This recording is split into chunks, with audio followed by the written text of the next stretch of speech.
안녕하세요. 저는 사토 유미입니다. 22살이고 도쿄에서 왔습니다. 제 이야기를 들려드리기 전에 한 가지 고백할 것이 있어요.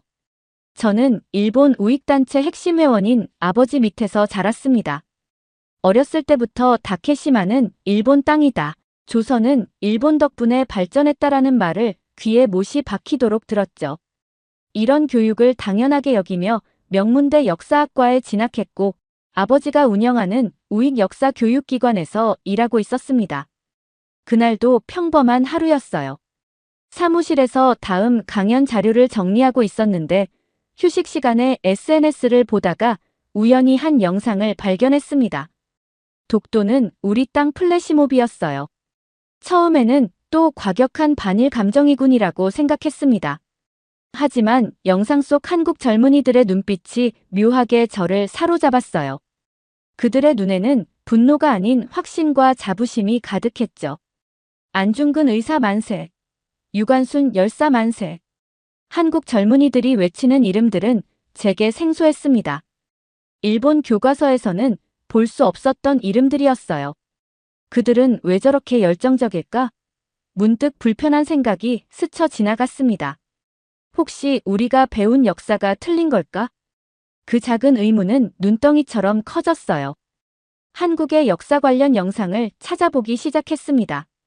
일제강점기라는 단어를 처음 접했고 한국에서는 이 시기를 일본의 침략과 강제, 점령으로 가르친다는 사실에 놀랐어요. 일본 교과서에서는 한일병합이라는 중립적인 단어로 그것도 겨우 몇 줄로만 설명했거든요. 유미, 뭐 하고 있니? 아버지의 목소리에 화들짝 놀라 컴퓨터 화면을 껐습니다. 그냥 자료 찾고 있었어요. 거짓말을 했죠. 아버지가 제 관심사를 알게 되면 분노할 게 뻔했으니까요. 그날 밤 침대에 누워 생각했습니다. 진실은 무엇일까? 이 의문은 제 마음속에 자리 잡았고 잠을 설치게 만들었어요. 다음 날 용기를 내어 아버지에게 물었습니다. 아버지, 독도가 정말 일본 땅인가요? 한국에서는 독도라고 부르던데. 아버지의 얼굴이 순식간에 굳어졌습니다. 유미, 너까지 그런 소리를 해? 아버지는 화를 내며 손에 들고 있던 신문을 탁자에 내려쳤어요. 다케시마는 역사적으로도 국제법적으로도 명백한 일본 땅이다. 한국은 무지해서 그런 소리를 하는 거야. 더는 그런 쓸데없는 질문하지 마라. 하지만 아버지의 강한 부정이 오히려 제 호기심을 더 자극했습니다. 왜 이렇게 화를 내지? 진실이 확실하다면 이성적으로 설명하면 될 텐데. 저는 더 많은 자료를 찾아보기 시작했어요. 한국어를 배우기 시작했고 한국 역사책도 몰래 구입했습니다. 몇 주 후 저는 큰 결심을 했어요. 직접 한국에 가서 진실을 확인해 보기로 한 겁니다. 저녁 식사 시간에 용기를 내어 말했죠. 아버지, 저 한국으로 유학 가려고 해요. 뭐라고? 아버지는 젓가락을 떨어뜨렸습니다. 절대 안 돼. 그들은 우리를 증오해. 넌 속기만 할 거야. 그런데 왜 제가 직접 확인해 보면 안 되는 거죠? 아버지가 가르쳐 주신 게 진실이라면 한국에 가도 똑같은 결론에 도달하지 않을까요? 아버지는 고개를 저었습니다. 넌 아직 어려. 그들의 선전에 쉽게 넘어갈 거야. 어머니는 저와 아버지 사이에서 난처한 표정을 지었어요. 하지만 저는 포기하지 않았습니다. 저는 가야 해요. 역사학도로서 모든 관점을 배워야 한다고 생각합니다. 결국 극심한 가족 갈등 끝에 저는 한국행 비행기에 몸을 실었습니다. 아버지는 공항에 나오지 않았어요. 어머니만 몰래 배웅해 주셨죠. 조심하렴. 내 판단을 믿는다. 어머니의 말이 큰 위로가 되었습니다. 서울에 도착한 첫날, 저는 낯선 환경에 압도되었어요. 한국어 실력은 기초 수준이었고 모든 것이 새롭고 혼란스러웠습니다.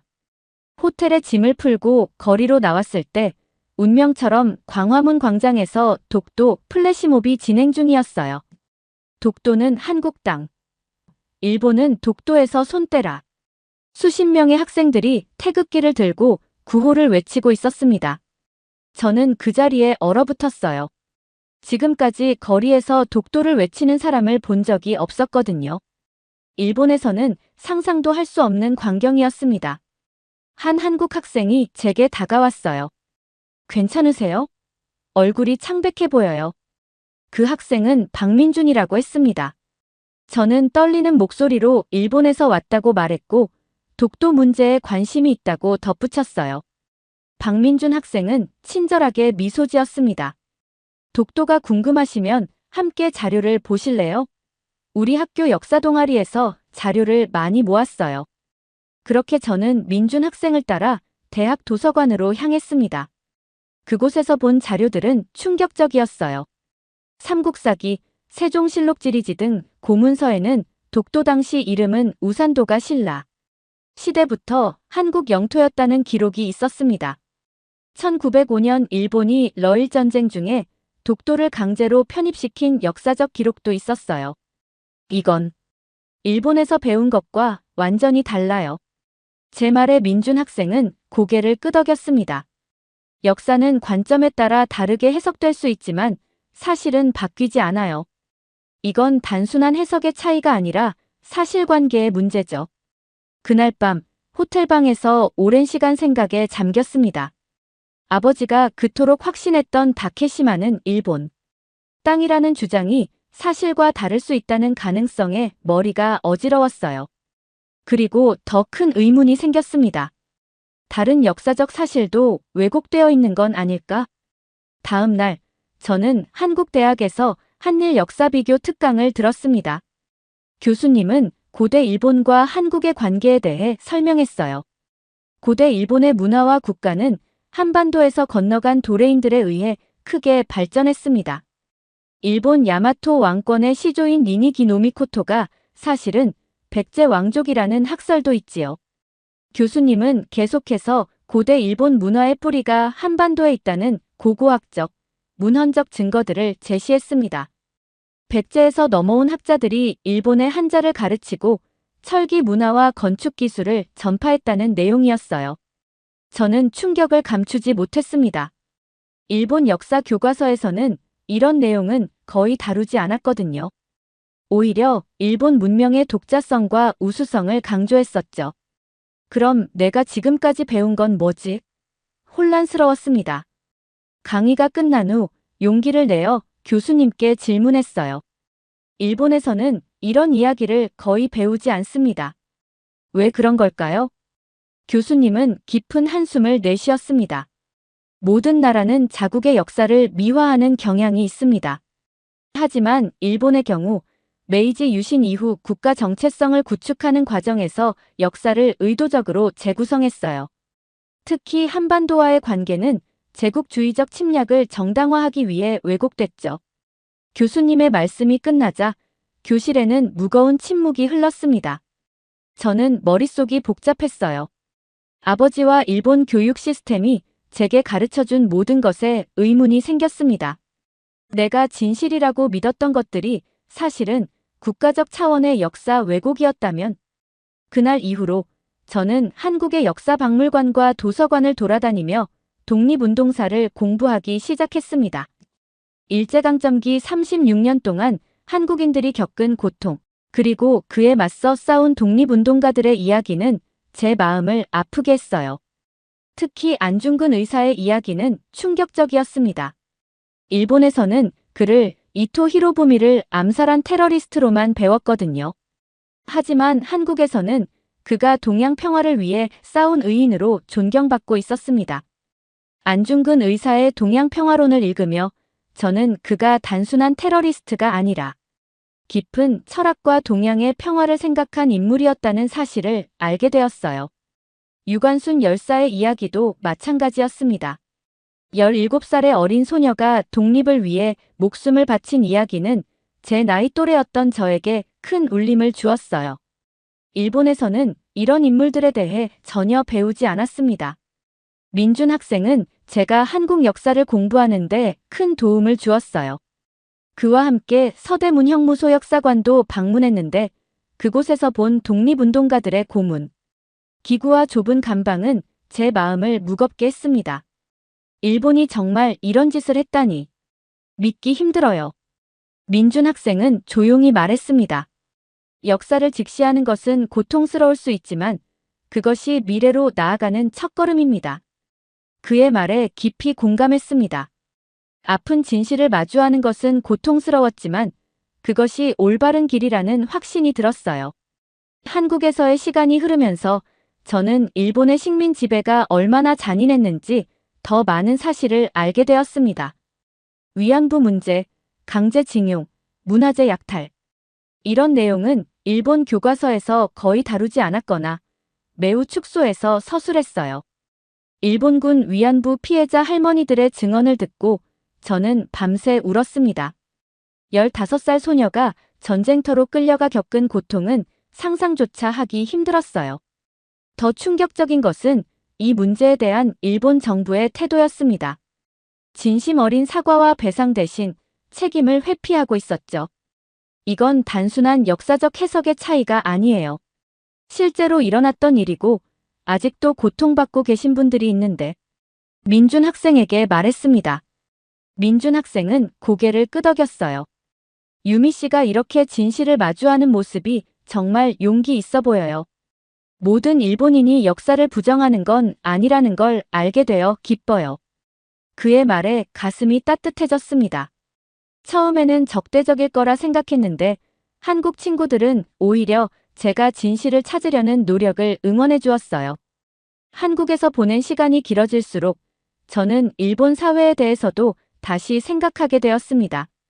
한 달에 한 번씩 일본에 갈 때마다 그동안 보지 못했던 일본의 모습이 보이기 시작했어요.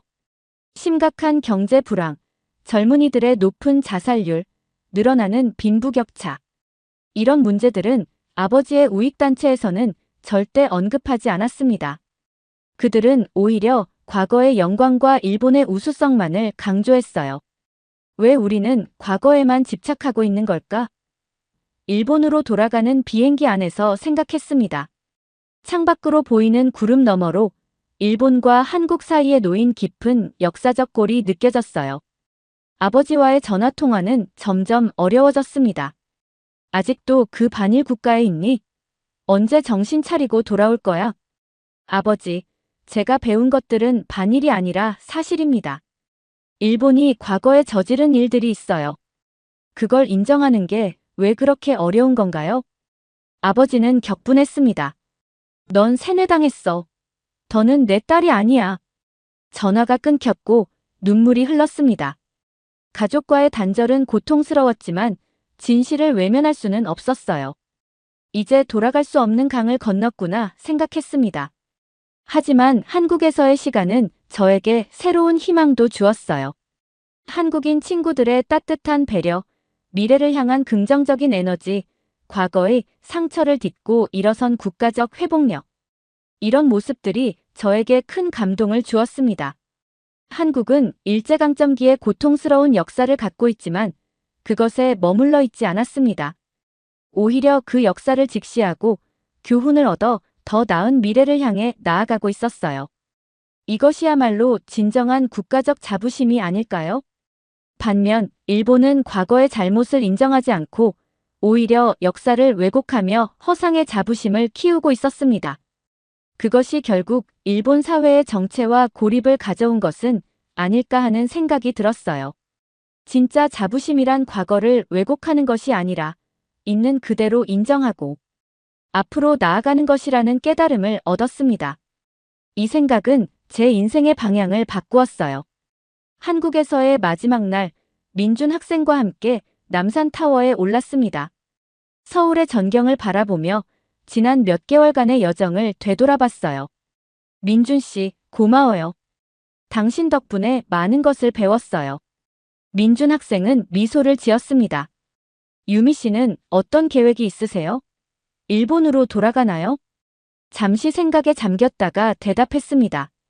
네, 돌아가야 해요. 하지만 예전과 같은 마음으로는 아니에요.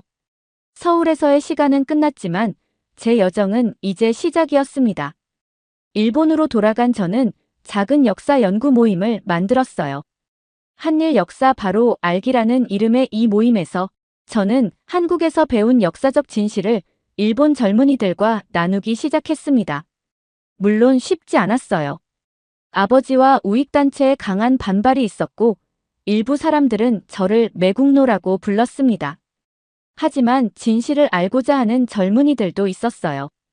어느 날 한 강연회 후 한 노인이 제게 다가왔습니다. 나는 전쟁 중에 한국에 있었다. 내가 말한 것처럼 우리는 많은 잘못을 저질렀어.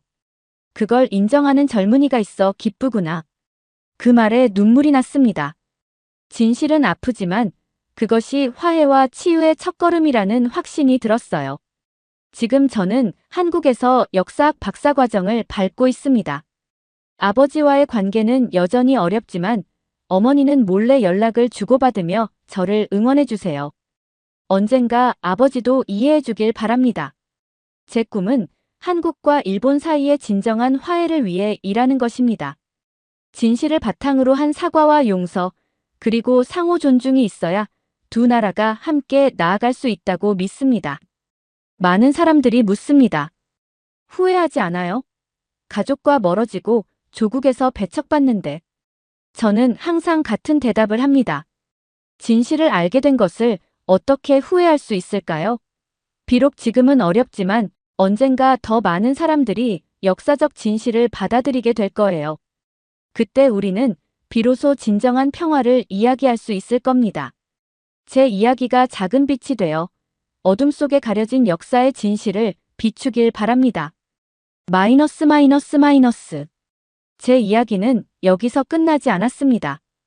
일본으로 돌아간 후 6개월 동안 한일 역사 바로 알기 모임을 운영하면서도 마음 한구석에는 한국에 대한 그리움이 자리 잡고 있었어요. 역사적 진실을 찾았지만 한국의 문화와 사람들에 대해 더 알고 싶다는 갈증이 있었습니다. 그래서 저는 다시 한국행 비행기에 몸을 실었죠. 이번에는 단순한 역사 공부가 아니라 한국 문화를 온전히 경험하기 위해서였습니다.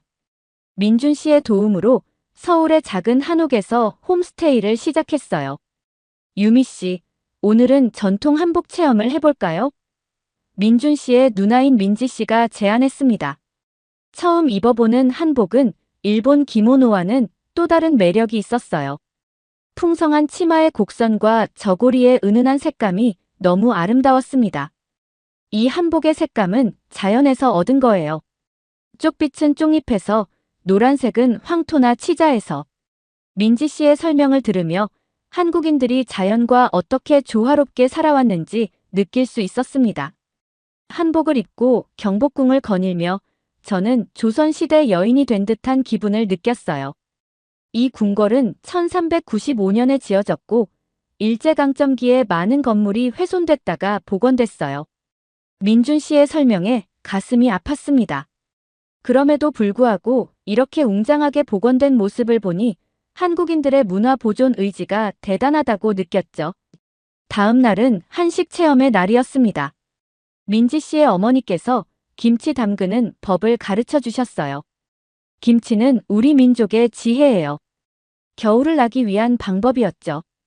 배추에 양념을 정성껏 바르며 저는 음식에 담긴 한국인의 생존 지혜와 공동체 정신을 배웠습니다.